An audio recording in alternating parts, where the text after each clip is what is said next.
औज़ुबिल्लाहिमिनश्शैतानिर्रजीम बिस्मिल्लाहिर्रहमानिर्रहीम अस्सलाम वालेकुम वरहमतुल्लाहि वबरकातुहू। नाज़रीन इकराम, मैं हूँ फैसल सैयद। आप मेरा यूट्यूब चैनल देख रहे हैं। उम्मीद करता हूँ आप जहाँ भी होंगे रब तआला की पनाह में आफियत से होंगे। नाज़रीन, खेल ख़त्म। सुप्रीम कोर्ट ऑफ पाकिस्तान का स्टेट बैंक को डायरेक्ट बड़ा हुक्म। दूसरी तरफ इन कैमरा सेशन इंतहाई अहम मीटिंग कौमी असम्बली स्पीकर की कॉल पर जारी। बात करते हैं जी, जैसा कि जुम्मा से पहले आपसे हमारी जो शेयरिंग हुई थी उसमें यह था कि जुम्मा की नमाज के बाद जो है ये फैसला सुनाया जाएगा। और इस वक्त सुप्रीम कोर्ट ऑफ पाकिस्तान ने तहरीरी हुक्म स्टेट बैंक ऑफ पाकिस्तान को फंड्स की फराहमी से जारी कर दिया। स्टेट बैंक को 21 अरब रुपए इलेक्शन कमीशन को देने का हुक्मनामा जारी कर दिया गया। आपको मालूम है कि कायमा कमेटियों को लेकर हुकूमत ने कहा कि फंड्स नहीं दे सकते। यही मौक़िफ़ सुप्रीम कोर्ट के सामने रखा गया। मुआशी दबाव IMF में इस वक्त जो उसके साथ मुज़ाकरात चल रहे हैं, उस पैकेज में होने की वजह से हुकूमत का मौक़िफ़ ये था कि पैसे फ्राहम नहीं किए जा सकते, बजट खसारा जो है वो बढ़ जाएगा। सुप्रीम कोर्ट ने तमाम जो इस वक्त तावीलात दी गई वो सारी यकसर मुस्तरद करते हुए डायरेक्ट हुक्म दिया है कि 21 अरब रुपए से आपके बजट खसारे में कोई फ़र्क नहीं पड़ेगा, आपकी मईशत पर कोई फ़र्क नहीं पड़ेगा, IMF से मुज़ाकरात में कोई फ़र्क नहीं पड़ेगा। वैसे IMF की जो रुकन हैं उन्होंने पिछली दफ़ा भी इन्होंने ये मौक़िफ़ इख्तियार किया, तो IMF की तरफ से ये बयान दिया गया था कि हमारा इलेक्शनों के साथ डील में हमारे साथ डील में कोई ऐसी बात नहीं है कि जिसमें ये शामिल हो कि आप इलेक्शन जो है वो ना करवाएं या इस फंड से ना करवाएं। हमारा इसके साथ कोई तल्लुक नहीं है, मगर हुकूमत जो है फिर IMF को बीच में ला रही है। अब देखना ये है कि सिक्योरिटी की सूरत हाल जो है वो अपनी जगह मौजूद है।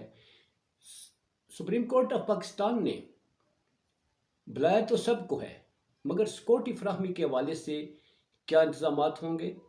पैसे तो मिल जाएंगे, सिक्योरिटी कौन देगा? सिक्योरिटी अदारे।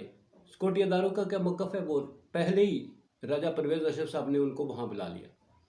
आपको मालूम है कि पिछली दफ़ा भी ऐसा ही एक हुक्म आ रहा था, तो वज़ीर आज़म ने सिक्योरिटी कौंसिल का इजलास बुला लिया, जिसमें सिक्योरिटी अदारों ने मुल्की हालात के पेश नज़र सिक्योरिटी फ्राहम करने से माजूरी ज़ाहिर की।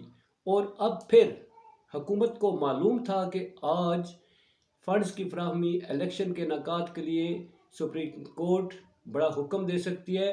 तो राजा परवेज़ अशरफ साहब ने, जैसा कि कल मैंने कहा कि इजलास के दौरान अचानक ये फैसला किया गया कि इन सेशन जो है वो इजलास बुलाया जाए, जिसमें सिक्योरिटी अदारों को मद्दू कर लिया गया। तमाम सूबाई जो हुकूमतें उन्हें, वज़ीर आज़म आज़ाद कश्मीर को, सबको बुलाकर जो है तो वहाँ पर ब्रीफिंग में अब लगता यूँ है कि ऐसा एलामिया हुकूमत देगी।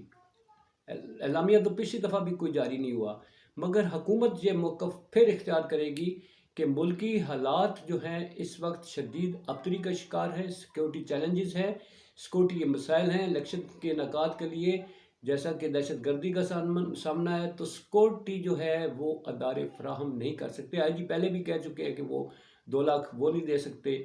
आर्मी के बारे में कहा जा रहा है तो वो कहते हैं सर्दियों में फ्राहम कर सकते हैं, गर्मियों में हम नहीं कर सकते, क्योंकि सारे ट्रुप्स जो हैं वो बॉर्डर पर होते हैं। सर्दियों में विड्रॉ हो जाते हैं इंडियन, और हम भी विड्रॉ कर लेते हैं। तो सर्दियों में 1.5-2 लाख रुपए, 1.5-2 लाख फौजी जो हैं वो मुहैया कर सकते हैं। तो ऐसी सूरत हाल, गंभीर सूरत हाल बन गया है। हुकूमत हर तरह की रिस्क लेने के लिए तैयार है। हुकूमत जो है जैसा कि वो ललकार रहे हैं सुप्रीम कोर्ट को कि नायल करना है तो नायल करो, तौहीन लगानी है तौहीन लगाओ, हम इस बेंच को नहीं मानते। तो हुकूमत तो सारी कश्तियाँ जला चुकी है। अब मुहाज़राई फाइनल राउंड की जानब आ चुकी है। अब देखते हैं कि हुकूमत का मौक़िफ़ क्या है, और इसके बाद आगे जैसा कि मैंने बताया कि हर दिन, दिनों में हर घंटा, घंटों में हर मिनट सूरत हाल बदलती जा रही है बड़ी तेज़ी के साथ। दूसरी तरफ वकला ने सुप्रीम कोर्ट आइन के साथ खड़ा होने के ऐलान कर रखा है और फिर इमरान खान ने भी सड़कों पर आने का ऐलान कर रखा है कि अगर इंतखाबात नहीं होंगे तो हुकूमत दबाव में। अब हालात किस तरफ जाते हैं ये आने वाला वक्त बताएगा। अपना बहुत सारा ख्याल रखिए। पाकिस्तान जिंदाबाद, पाक अफवाज जिंदाबाद।